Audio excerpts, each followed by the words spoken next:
Have you ever wanted to stick in a guy's mind without sending endless texts or stressing over every word? 3 simple words, delivered with the right intention, can make you unforgettable without chasing or overthinking. This isn't some slick pickup line or a scene from a rom-com. It's about understanding how attraction works on a deep psychological level. Carl Jung, the Swiss psychologist, said the connections that hit hardest aren't logical, they're emotional, tied to symbols that resonate in the unconscious. He put it perfectly: until you make the unconscious conscious, it will direct your life and you will call it fate. Why not learn to speak to his deeper self from the start, sparking a feeling he can't shake, whether you're flirting, working together, or reconnecting with a friend? Most women start chats with safe, predictable lines like, "Hey, how's your day?"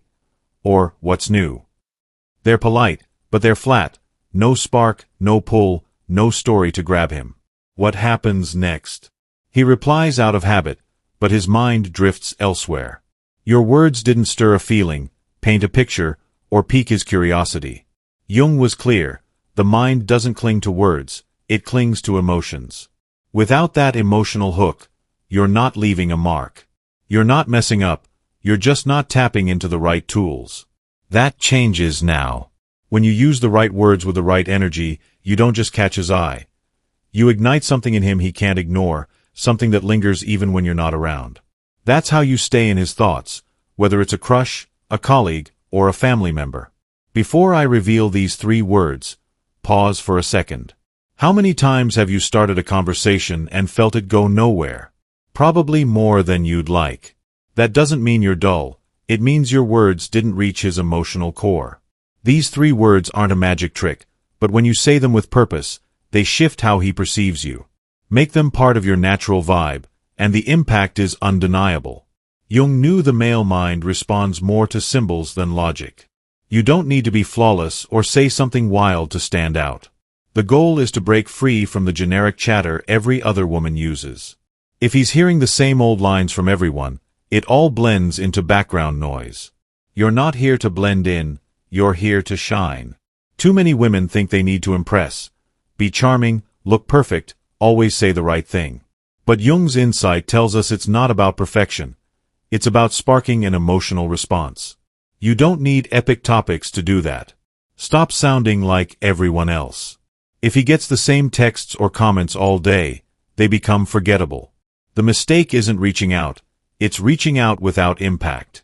Some women try to compensate with long messages, over-the-top compliments, or a barrage of questions, but that can feel pushy and push him away. So, how do you grab his attention instantly without trying too hard? First, drop the scripted small talk. Second, focus on how your words make him feel, not just what you say. Picture this: you're in a coffee shop, eyeing a guy you're into. Most women might say, "Is this seat taken?" Or "Are you waiting for someone?" It's courteous, safe, and totally forgettable. Now imagine you give a sly smile and say, "You and I need to settle if this coffee's as good as they claim or just overhyped." Feel the shift? It's not just a line, it's a moment. It snaps him out of his routine, pulls him off autopilot, and makes him pay attention. That's what Jung called emotional resonance, a subtle vibe that sticks in his mind, even if he can't pinpoint why. That's when you start being remembered, and once he remembers you, he sees you in a new light. It's time to ditch bland greetings and forgettable phrases. In this game, you either leave a lasting impression or fade away. Now you're ready for the words, "You and me." They sound almost too simple to matter, but their power lies in what they imply, not their length. When you say, "You and me," with the right energy, you're not just talking, you're creating a sense of connection, a shared spark. These words suggest a bond, a possibility, that pulls him in without being overbearing. Let's dig into it. Imagine texting a guy you've been chatting with. Instead of the usual, "Hey, how's it going?" try, "You and me should decide which place in town has the best burgers." It's light, playful, but it does more. It plants the idea of you two as a team, sharing an experience. It's not desperate, it's inviting. Jung's concept of emotional resonance kicks in here. These words create a mental image, a shared adventure, that lingers. He's not just reading a message, he's feeling a connection.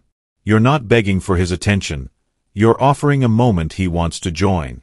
The secret isn't just the words, it's how you deliver them. Say, "you and me," with quiet confidence, like you're sharing a private idea just for the two of you. Don't overdo it with intensity, that feels forced. Keep it natural, maybe playful or warm, depending on the moment. For instance, at a bar, you might lean in and say, "You and me are going to have to figure out if this place's vibe is legit or just for show." It's a small challenge, a hook that makes him curious. He's not just hearing words, he's feeling a pull. That's what makes it stick. Jung said emotions, not logic, anchor memories in the mind. This approach isn't just for romance, it works in all kinds of situations. At a work meeting, instead of saying, "We need to fix this issue," try, "You and me can sort this out before the day's done." You're showing confidence, building trust, and creating a sense of partnership. With a friend you haven't seen in a while, skip "How's life?" and say, "You and me have some serious catching up to do this weekend." It's no longer a vague idea, it's a direct, personal invite that feels real. Jung called this tapping into relational archetypes, language that fosters connection by making someone feel seen and included. The power of "you and me" lies in its ability to create a sense of belonging. People crave that, whether in love, friendship, or work. When you say these words with genuine intention, you're not just speaking, you're offering a shared space. Jung said the deepest changes come from how we feel in relation to others. By using "you and me," you spark that feeling, a sense of being chosen, included, connected. It's not about manipulation, it's about building authentic bonds. Don't just use this in flirty moments. Try it with coworkers, friends, or family. At a family gathering, instead of "we should plan something," say, "You and me need to organize a trip everyone will love." It's personal, direct, and draws people in. The shift is subtle but powerful. People respond with more focus, more warmth. Why? Because deep down, we all want to feel like we matter, like we're part of something. These 3 words, said with care, deliver that sense of connection. When you start weaving "you and me" into your conversations naturally, you'll notice a change in yourself too. Your confidence grows, your words carry more weight, and your presence feels magnetic. People lean in, engage, and remember you. It's not just about what you say, it's about the calm assurance you bring. Jung said real connection happens when we touch the unconscious, and these words do just that. They create moments that linger, whether you're talking to a crush, a coworker, or your best friend. This isn't a gimmick or a rehearsed line. "You and me" is a tool, a bridge to connection when used with heart. It can shift the tone of a conversation, the vibe of a relationship, or even the direction of a single moment. Say it with ease, like someone who knows her worth and doesn't need to prove it. Attraction isn't about pushing hard, it's about inviting, creating space for someone to step closer without pressure. It's about being authentic, not perfect. Let's look at more ways to use this. Imagine you're at a party, and the guy you like is across the room. Instead of a generic, "Nice to see you," walk up and say, "You and me need to settle who's got the better taste in music." It's fun, it's engaging, and it starts a conversation with energy. Or with a sibling you've drifted from, instead of "we should talk more," say, "You and me are overdue for a real heart-to-heart." It's warm, direct, and pulls them in. Each time, you're not just talking, you're creating a moment that feels special. The beauty of "you and me" is its versatility. In a classroom, if you're working on a group project, instead of "let's get this done," try "you and me can make this project stand out." It builds teamwork and makes the other person feel valued. Even in a tough situation, like resolving a conflict with a friend, saying "you and me can work through this together" shifts the dynamic from tension to collaboration. Jung's idea of archetypes explains why this works. Humans are wired to respond to language that signals connection and shared purpose. What makes these words powerful is their ability to evoke a shared future, even in a small way. When you say "you and me," you're planting a seed, an image of you two as a unit, whether it's for a fun outing, a work goal, or a deeper bond. That image sticks because it's emotional, not just logical. Jung said the unconscious drives our strongest reactions, and these words tap into that by making someone feel included in your world. You're not demanding attention, you're offering a space for connection, and that's what makes it magnetic. To make this work, timing and tone matter. Don't throw "you and me" into every sentence. That's overkill. Use it when the moment feels right, like when you're building rapport or want to deepen a connection. For example, if you're chatting with a guy you're dating and the conversation's getting stale, say, "You and me should go find the best sunset spot this weekend." It's not just a suggestion, it's an invitation to share something meaningful. The warmth in your voice, the confidence in your delivery, makes it land. You're not chasing, you're leading with intention. This approach also builds your own confidence.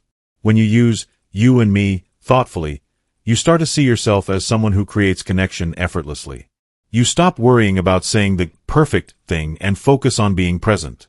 That shift changes how others respond. They sense your authenticity, your ease.